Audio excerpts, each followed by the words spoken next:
Okay, now let's look at the next set of questions, what normally comes in the paper. We are looking part by part. This is a typical question. You have a bag which has say 5 white, 6 red and 9 green balls. And there could be lot of permutation combination in this type of a question is, you might be asked to find the total number of green balls or red balls or white balls or something like that. When you have this type of a question, the first thing is you add. So your total number is 5 plus 6 plus 9, that will get you 20.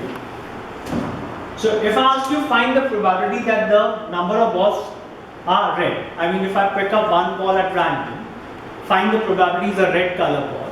So you will be writing like that, the probability of ball coming red will be 6 by 20, further simplified as 3 by 2. Same way, if I ask you what is the probability I pick up one ball at random and it's a green color ball, then the answer would be 9 by 20. Now 9 by 20 remains as it is. In most of the probability questions, you are supposed to keep the fraction as it is unless it can be simplified. If not simplified, keep as it is. Do not try to get in terms of decimal. Your answer remains like that. Okay, now there could be some twist in this question, and the question can be, I pick up one ball of random from the numbers which you have here. Find the probability it is not a red color. It is not a red color. In that case, you are ignoring the red color. So you will be adding 5 plus 9, that's 14 upon 20, that will be your answer. So that can be slightly in a different way. But more or less, the questions remain the same format. I'll come back to one more type of this question a bit later in the video, but as of now, I'm thinking of picking up only one ball at random. Next, like how we discussed, we had in terms of a dice. Now I have some cards from 1 to 20.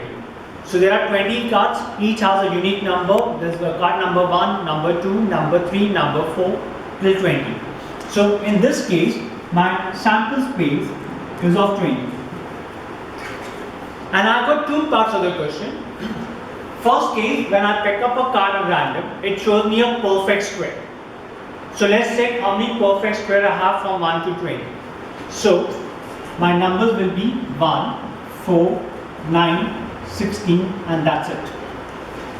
The next number would have been 25, but I have only 20 cards. So in this case, my probability will be 4 out of 20, which will get simplified as 2 by 10 or further simplified as 1 by 5. Once again, hold on to the answer till 1 by 5. Don't try to simplify as 0.2. Second, in the same type, I pick up one card at random. Find the probability that the card is divisible by 3. So cards which are divisible by 3 are 3, 6, 9, 12, 15, 18. The next card would have been 21, but you have only 20 numbers. Now, if you check, you got 6 numbers coming to you. So, in this case, your probability, let's say I'm putting at B, is 6 by 20, simplified further as 3 by 10. So, this can have some variation, no? Divisible by 3, divisible by 5, divisible by 2, something like that can be done. Like here, it's a perfect square. Maybe they want a perfect cube. But more or less, the fundamentals remains the same. Another typical question, there's a more likelihood to come on the final day is, what is the probability that in a normal year is a non-leap year, you'll have 53 Sundays. And then it could be a leap year. So 2 probabilities coming to you. Now the 53 Sundays could be 53 Mondays, Tuesday, Wednesday, doesn't matter. Understand how it works out because you could actually do it very fast. So when I look in 1 year, that's in a non-leap year, 1 year will have 365 days. This 365 I'm writing as 364 plus 1, which I'm keeping as 52 into 7 plus 1. I'll give you the reason why I'm writing as 52 into 7. So this 52 into 7 is 52 weeks plus 1 day. So in 1 year, there are 52 Monday, Tuesday, Wednesday, Thursday, Friday, Saturday, Sunday. ये सबके पास है. You have one extra day.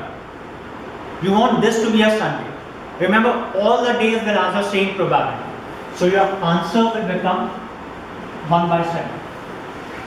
Mind you, if the question was 53 Mondays also, तो भी same answer आएगा. 1 by 7 आएगा. 53 Thursdays का भी same answer आएगा. So all of them will have the same answer as 1 by 7.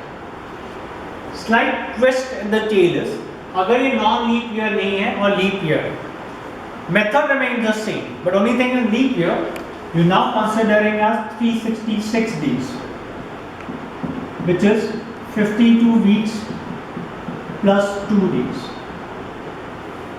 Now you want this one of the 2 days to be a Sunday. Remember, your days are considered. You don't have Sunday, then comes Thursday. It will be Sunday, Monday or something like that. So I'll first show you how the sample space comes in this case. It could be one case, Sunday, Monday, Monday, Tuesday, Tuesday, Wednesday, Wednesday, Thursday, Thursday, Friday, Friday, Saturday, and then Saturday, Sunday. So your sample space is of 7 days. You want it to be a Sunday. This is where a Sunday can make an appearance, and this is where a Sunday will make an appearance. So you have 2 chances out of 7. So your probability is 2 by 7. Keep in mind that 53 Mondays का भी same answer होगा, 53 Tuesdays का भी same answer. So these are typical sums. It's very easy to do it on the final day, but making sure when you're doing it, you're mentioning all the days. So the examiner has no choice but to give you full score. Next couple of questions, we'll do it in the other video where I'll show you the working in a slightly more difficult one. Thank you.